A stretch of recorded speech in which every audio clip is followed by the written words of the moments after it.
Taman Siswa. Selamat menyaksikan video praktek pembelajaran dari saya. Selamat pagi anak-anak kelas 4. Bagaimana kabarnya? Pagi Bu. Baik Bu. Selalu dalam keadaan sehat ya. Amin.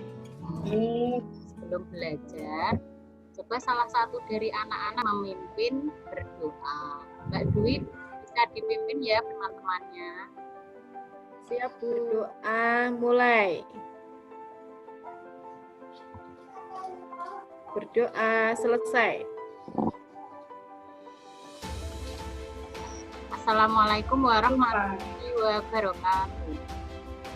Waalaikumsalam. Waalaikumsalam warahmatullahi wabarakatuh. Kita sudah memasuki tema 4 ya, tema tentang berbagai pekerjaan. Subtema yang akan kita pelajari itu tentang pekerjaan orang tuaku. Hari ini kita akan belajar bahasa Indonesia, IPS, dan IPA. Melalui membaca cerita, siswa dapat menilai cerita dengan terperinci. Jadi nanti kita akan membaca satu cerita dongeng, kemudian anak-anak menilai. Jadi apa pesan moralnya, siapa saja tokoh-tokohnya, dan apa yang bisa kita ambil dari cerita dongeng tersebut. Kemudian yang kedua, kita akan belajar IPS. Kita akan mengetahui jenis-jenis pekerjaan yang ada di sekitar lingkungan kita.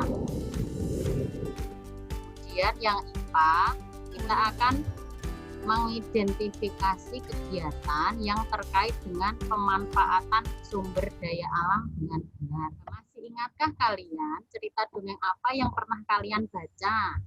Ya? Cinderella. Cinderella. Cerita kancil Bu. Cerita kancil, nggih.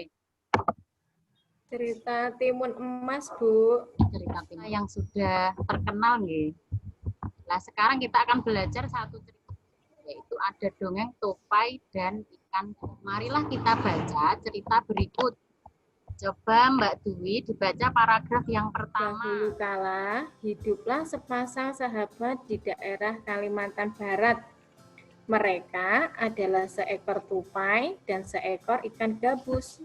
Setiap hari, mereka melakukan kegiatan bersama, mencari makan, bermain, bahkan mengunjungi tempat-tempat baru selalu dilakukan bersama. Kemudian paragraf yang kedua bisa dibaca Mas Agus. Silahkan. Ya Bu. Suatu hari tupai tidak melihat gabus, sahabatnya. Ia mencarinya ke tempat biasa gabus tinggal. Gabus terlihat lesu. Ternyata ia sedang sakit. Gabus hanya menginginkan satu jenis makanan yang diyakininya dapat menyembuhkan penyakitnya. Tupai berjanji akan mencari demi sahabatnya. Tentang penyakitnya, tupai sangat kaget. Ia harus mencari hati ikan hiu. Ikan hiu sangat ganas.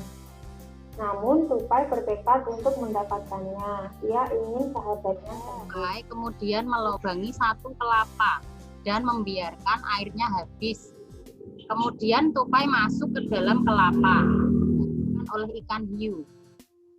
Di dalam perut ikan, tupai kemudian keluar dari kelapa dan menggigit hati ikan hiu. Kemudian ombak besar membawa ikan hiu ke tepi pantai. Saat itulah tupai keluar dari mulut ikan hiu dan membawa hati ikan kepada sahabatnya. Coba sekarang Bu Guru tanya, siapa saja tokoh yang ada di dalam cerita tersebut? Ikan gabus dan tupai Bu. Ikan gabus dan tupai. Kemudian apa isi dari cerita tersebut? Tupai mencari hati ikan hiu. Tupai mencari hati ikan hiu.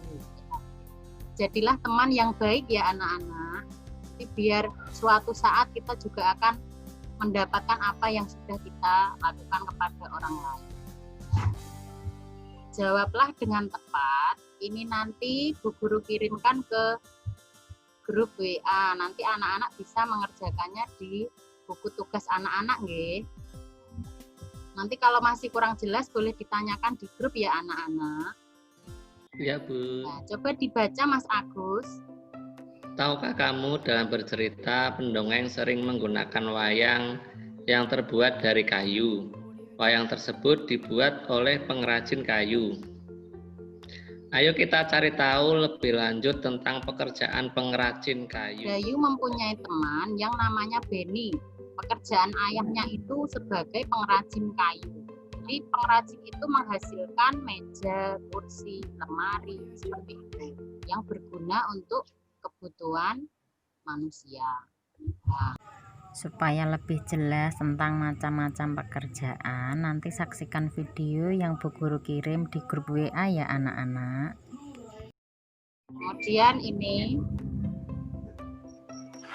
nanti sambil mengamati gambar ada soal dari buku yang harus anak-anak kerjakan. Lalu nanti anak-anak boleh bekerja sama dengan orang tua itu. Perhatikan gambar yang ada di laptop anak-anak. Kita akan mengamati gambar penampakan hutan yang berada di Kalimantan. Terlihat ya, ini gambarnya dari tahun ke tahun itu bagaimana kalau anak-anak lihat? Makin banyak putihnya, Bu. Nah, ini menunjukkan kalau masih hijau itu pohonnya masih rimbun ya, masih lebat. Itu ada di tahun 1950. Yang terakhir ada di tahun 2020. Kenapa kok bisa hutannya itu semakin putih ya warnanya? Karena banyak yang menebang, Bu. Oh iya, karena dari tahun ke tahun dilakukan penebangan hutan ya. Penebangannya secara besar-besaran, maka dari itu hutan Kalimantan menjadi seperti ini. Nanti anak-anak coba, bagaimana menurutmu perkembangan pohon yang ada di hutan Kalimantan dari tahun ke tahun?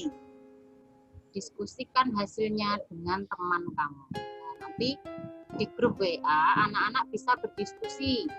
Misalnya, kemudian setelah berdiskusi bisa anak-anak kirim ke Google Classroom ya anak-anak. Ya, Bu. Dari tahun ke tahun. Bagaimana cara yang tepat agar hutan tersebut tidak menjadi gundul? Coba. Ditanami kembali, Bu, hutannya, Bu, yang gundul. Kan reboisasi. Jadi tidak terus-menerus hutannya itu ditebangi ya, harus ditanami, namanya reboisasi.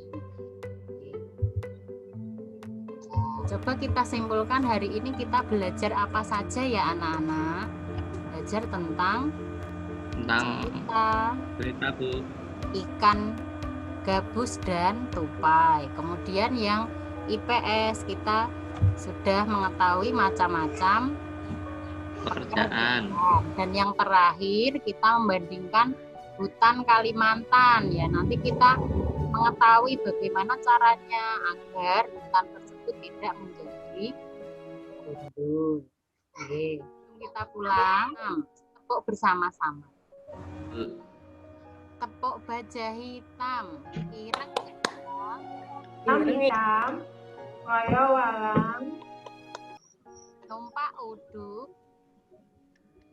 Pak uduk, Baja hitam. baja hitam. Baju hitam. Neng.